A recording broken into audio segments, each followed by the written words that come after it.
Halo, Assalamualaikum warahmatullahi wabarakatuh. Selamat pagi anak-anak ibu kelas 7.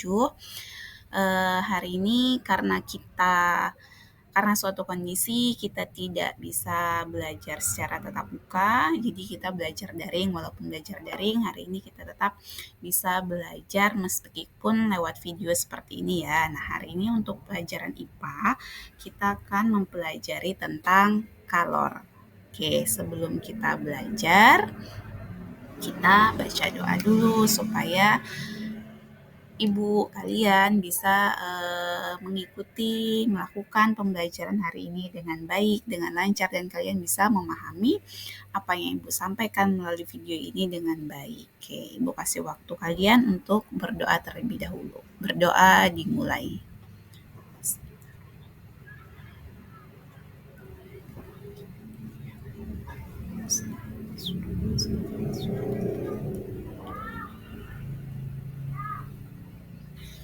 Oke, berdoa selesai. Nah, ibu mulai ya pembelajaran hari ini. Oke, apa itu kalor? Nah, oke, kalian siapkan dulu buku, jangan lupa dicatat ya sebelum Ibu jelaskan. Nah, sekarang kita belajar tentang kalor.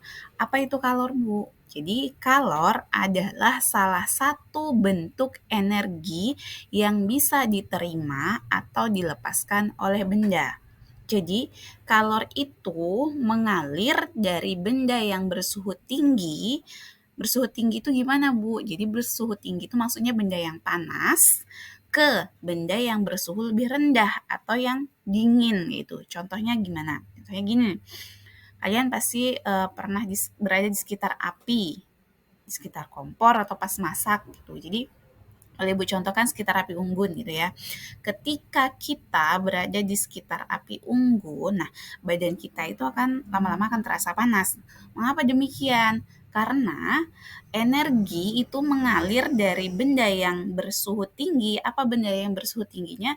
Yaitu api unggunnya ke benda yang bersuhu lebih rendah, yaitu kulit kita. Kulit kita yang merasakan panas. Jadi ketika kita mendekati api unggun, lama-lama kita akan merasakan panas karena adanya energi yang mengalir dari api unggun ke kulit kita. Jadi kita merasakan panas. Nah, itu adalah contoh perpindahan kalor. Oke, ini tadi konsepnya. Jadi, kalor itu secara alamiah mengalir dari benda yang bersuhu lebih tinggi ke benda yang bersuhu lebih rendah.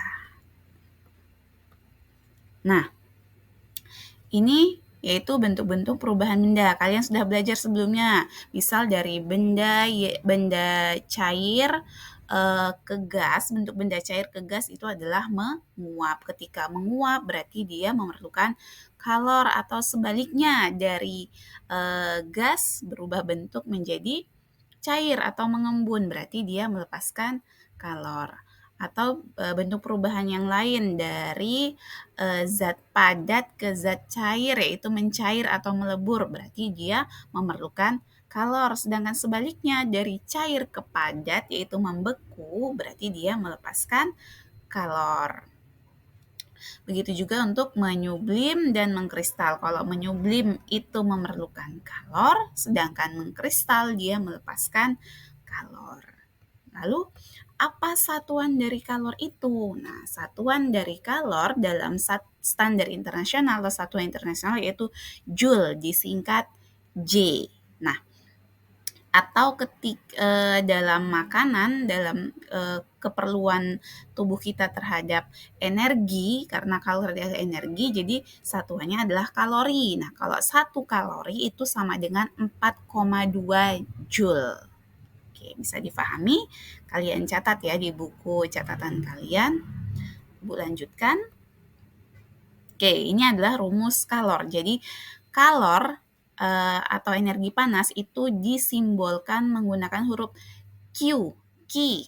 Nah, di situ di videonya sudah ada di situ rumus dari kalor, yaitu Q sama dengan MC delta T atau M dikali C dikali delta T. Di mana Q itu adalah panas atau kalornya. Dengan satuan tadi adalah Joule. Sedangkan M itu adalah massa benda. Satuannya adalah kilogram atau kg. Kalian masih ingat sebelumnya kita mempelajari tentang satuan besaran pokok yang satuannya adalah kilogram, itu adalah massa. Jadi massa adalah satuannya kilogram. Nah, kalor jenis itu adalah C. Kalor jenis itu sudah ada ketetapannya. Sedangkan delta T itu adalah perubahan suhu. Jadi rumus untuk kalor Q sama dengan MC delta T, atau Q sama dengan M dikali C dikali delta T, dengan Q adalah kalor, M itu adalah massa, C adalah massa jenis, Ibu ulangi, C adalah kalor jenis, dan delta T itu adalah perubahan suhu. Nah, oke, Ibu lanjutkan sebelum Ibu masuk ke contoh soal. Jadi ada namanya perpindahan kalor. Perpindahan kalor itu ada secara konduksi, kemudian secara konveksi, dan secara radiasi.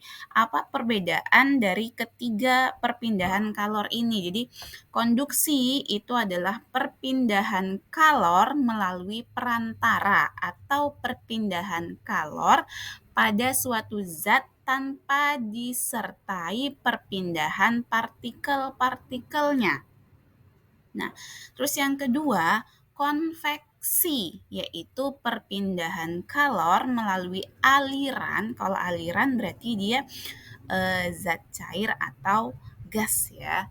Jadi di mana zat perantaranya ikut berpindah, sedangkan radiasi itu adalah perpindahan kalor tanpa melalui zat perantara, biasanya disertai dengan cahaya. Oke. Nah, contohnya seperti ini.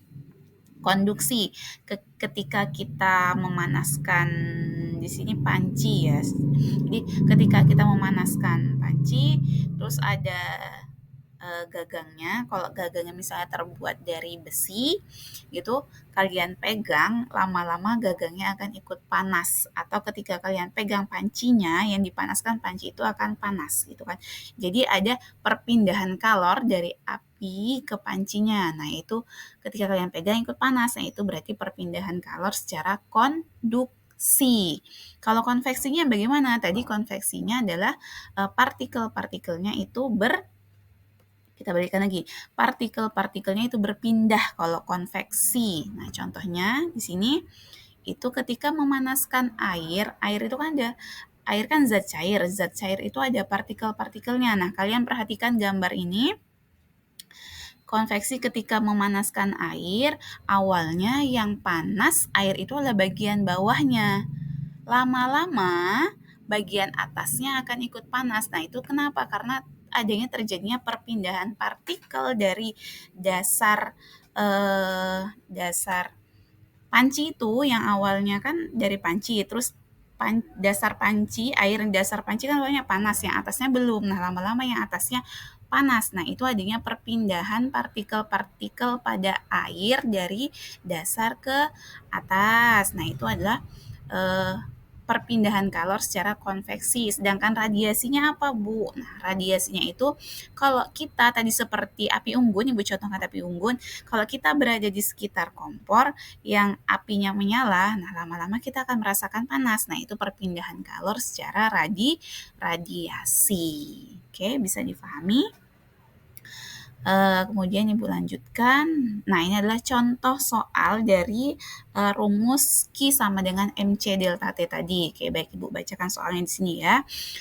Di sini contohnya, berapakah kalor yang diperlukan untuk memanaskan 2 kg air yang suhunya 20 derajat Celcius menjadi 70 derajat Celcius jika kalor jenis air tersebut adalah 4.200 Joule per kilogram derajat Celcius. Nah, bagaimana cara mengerjakannya? Kalian buat dulu diketahuinya apa dari soal tersebut. Oke, baik. Perhatikan soalnya. Di soal kita tahu yaitu airnya sebanyak 2 kg, berarti itu adalah masanya. Maka M-nya sama dengan 2 kilogram. Terus suhunya, diketahui suhunya berubah dari 20 derajat Celcius menjadi 70 derajat Celcius. Berarti T1-nya itu sama dengan 20 derajat Celcius. T2-nya 70 derajat Celcius. Nah, apalagi yang diketahui yaitu kalori jenis. Nah, kalori jenis itu adalah C.